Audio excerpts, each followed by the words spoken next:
Você abre o portal do ECAC, ou do Simples, ou da Cefaz, já tarde da noite. A empresa em silêncio. E lá está, um débito. Não é só um número na tela. É um alerta no seu caixa. Porque você sabe o que vem junto: juros, multa, restrição, e aquela sensação de que o fisco sempre chega antes de você. A pergunta é simples e perigosa: se eu correr e pagar agora, eu consigo evitar a multa? Você respira fundo e o impulso é clicar em emitir e resolver. Só que, ao mesmo tempo, vem o medo: e se eu pagar e mesmo assim eu for autuado? E pior, e se já tiver começado uma fiscalização e eu nem percebi? Porque tem mensagem genérica na caixa postal, tem intimação que parece rotina, tem cruzamento de dados que você só descobre quando o problema já está formado. E é aqui que muita empresa perde dinheiro por falta de timing. Enquanto você hesita, o relógio corre. Se o fisco conseguir dizer que já começou um procedimento de fiscalização relacionado àquela infração, uma porta importante pode se fechar, a porta do artigo 138 do Código Tributário Nacional, a chamada denúncia espontânea. E aí o que era regularização vira multa de ofício, inscrição em dívida ativa e, no limite, execução fiscal. Você não precisa de coragem. Você precisa de mapa. Quando a denúncia espontânea funciona, quando ela não funciona, e onde o fisco costuma tentar negar, até em casos discutíveis. Você faz o que qualquer gestor responsável faz: em vez de agir no instinto, você vai na fonte. Abre o Código Tributário Nacional e vai direto no artigo 138. A ideia central é esta: a responsabilidade por infrações pode ser excluída quando a denúncia espontânea, acompanhada do pagamento do tributo devido e dos juros de mora. E, se o montante depender de apuração, a lei fala em depósito do valor arbitrado pela autoridade. Traduzindo isso para a sua realidade, como se eu estivesse do seu lado agora, olhando a mesma tela, você precisa de 3 chaves bem objetivas. Primeira, a iniciativa tem que ser sua, antes do fisco te pegar. Segunda, você precisa confessar e regularizar aquilo que está errado. Terceira, pagar o tributo com os juros de mora. O ganho típico aqui é afastar a multa punitiva, a multa de ofício, aquela que costuma doer mais no caixa. Mas aí vem o detalhe que derruba a empresa, porque parece pequeno e não é. O próprio artigo 138 do Código Tributário Nacional trava o benefício: não existe denúncia espontânea depois do início de qualquer procedimento administrativo ou medida de fiscalização relacionada à infração. E é exatamente por isso que o quando importa tanto quanto o quanto. Agora, olha como o filme costuma acontecer na prática. Você pensa: tudo bem, eu vou declarar e pagar. Só que o sistema já tem regras e a jurisprudência também.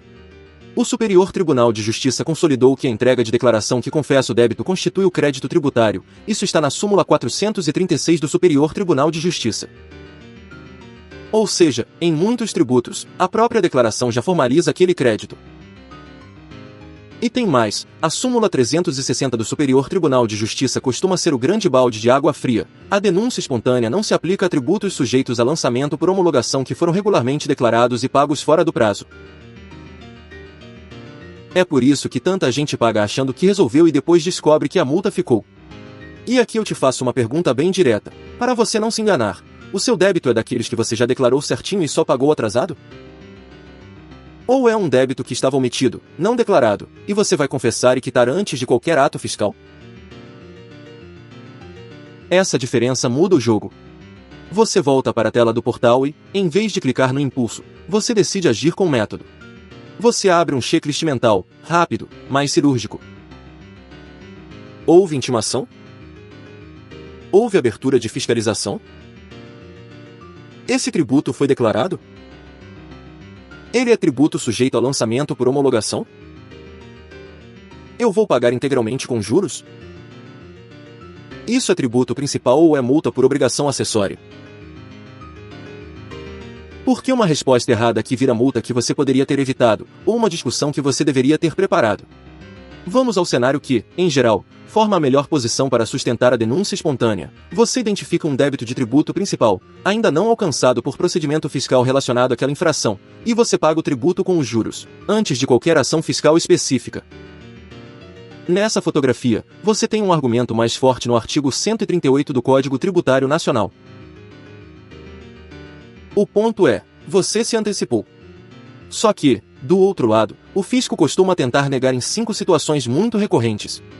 E eu quero que você enxergue cada uma como se estivesse acontecendo agora, porque é aí que você se protege. Primeira situação, já começou fiscalização. Você abre a caixa postal do ECAC e vê uma mensagem. Ou chega uma intimação. Ou existe um termo de início. Ou uma diligência estadual. E o fisco tenta caracterizar procedimento o mais cedo possível. O que você faz? Você reconstrói a linha do tempo, data e hora da ciência, o teor do ato, e principalmente se aquele ato tem relação direta com a infração que você quer regularizar. Às vezes o documento é genérico, às vezes ele mira exatamente o ponto. Sem linha do tempo, você fica refém da narrativa do fisco. Segunda situação, você já declarou, então não é denúncia espontânea. Aqui entram obrigações como DCTF, DCTF Web, EFD Contribuições, PG DAS, GIA, e por aí vai. A empresa olha e pensa, mas eu estou sendo transparente. Só que transparência, sozinha, não garante o benefício. A estratégia é separar duas coisas, débito declarado e pago em atraso, que, na prática, tende a cair na barreira da súmula 360 do Superior Tribunal de Justiça, versus débito omitido ou não declarado, que você confessa e paga antes de procedimento fiscal, que é um cenário melhor para discutir o artigo 138 do Código Tributário Nacional. Terceira situação, parcelamento não vale. Você pensa, eu não consigo pagar tudo hoje, vou parcelar e pronto. Só que a leitura dominante é que a denúncia espontânea exige pagamento, e parcelamento não é pagamento integral imediato. Resultado, o fisco tenta manter a multa.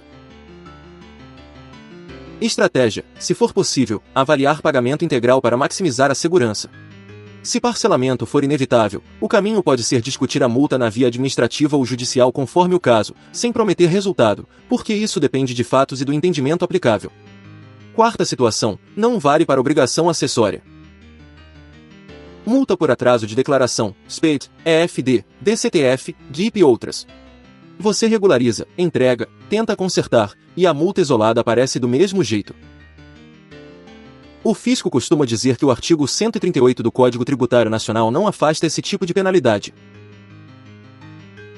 O que fazer aqui é entender a natureza da multa e a tese aplicável. Muitas vezes a discussão vai por proporcionalidade, razoabilidade, vícios do auto, ou particularidades do caso, e não por tratar a denúncia espontânea como uma cura geral. Quinta situação, pagamento incompleto ou forma errada de quitar. Você paga o principal, mas esquece juros. Ou calcula diferente. Ou tenta compensar via PERCOMP e a compensação é contestada. E aí o fisco diz, não houve pagamento do tributo com juros, então não há denúncia espontânea. Estratégia, conferir cálculo, incluir juros de mora, guardar todos os comprovantes e avaliar se compensação é realmente o caminho mais seguro no seu caso concreto, porque, dependendo do cenário, pagar e depois discutir ou recuperar pode reduzir risco. E nesse momento, ainda com a guia quase pronta para emissão, você percebe o ponto de virada, não tem macete. O segredo é governança de risco e timing. É documentação, linha do tempo, cálculo correto e ação antes do fisco. Você retoma o controle da história. Então, antes de clicar em emitir o seu DARF, DAI, GNRE ou documento equivalente, você revisa 5 coisas, como um piloto antes da decolagem. 1. Houve procedimento fiscal relacionado à infração? 2. O tributo já estava declarado? 3. Você vai pagar integralmente com juros? 4. É tributo principal ou obrigação acessória? 5. Existe alguma pegadinha documental ou de forma de pagamento que permita ao fisco negar? Essa revisão de 2 minutos pode economizar meses de dor de cabeça. Resumo estratégico, em uma frase. Se você quer usar a denúncia espontânea do artigo 138 do Código Tributário Nacional, você precisa se antecipar ao fisco e regularizar com pagamento do tributo e dos juros, sabendo que há barreiras importantes quando já existe procedimento fiscal, quando o tributo por homologação foi declarado e pago em atraso conforme a súmula 360 do Superior Tribunal de Justiça, e em temas como parcelamento, obrigação acessória e pagamento. Incompleto. Aviso legal essencial. Este vídeo é informativo e não substitui uma consulta jurídica individualizada. Cada empresa tem um histórico de declarações, intimações e documentos que muda totalmente a estratégia e o risco.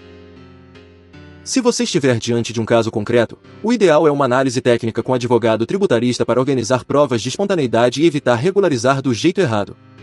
Agora eu quero te ouvir, nos comentários. Me diga apenas isto: no seu caso, você já recebeu alguma intimação ou mensagem na caixa postal antes de encontrar o débito? Sim ou não? E, se quiser, descreva de forma geral qual foi o tributo, sem expor dados sensíveis, para eu mapear os temas dos próximos vídeos. Se inscreva no canal LLR Advocacia para receber roteiros práticos como este, que ajudam você a tomar decisão com base em lei e entendimento dos tribunais. E, quando terminar aqui, clique no próximo vídeo que está aparecendo na tela para continuar aprendendo e aumentar sua segurança na gestão tributária. Eu sou Lucas Lisboa, e na descrição do vídeo estão as informações do escritório. Até o próximo!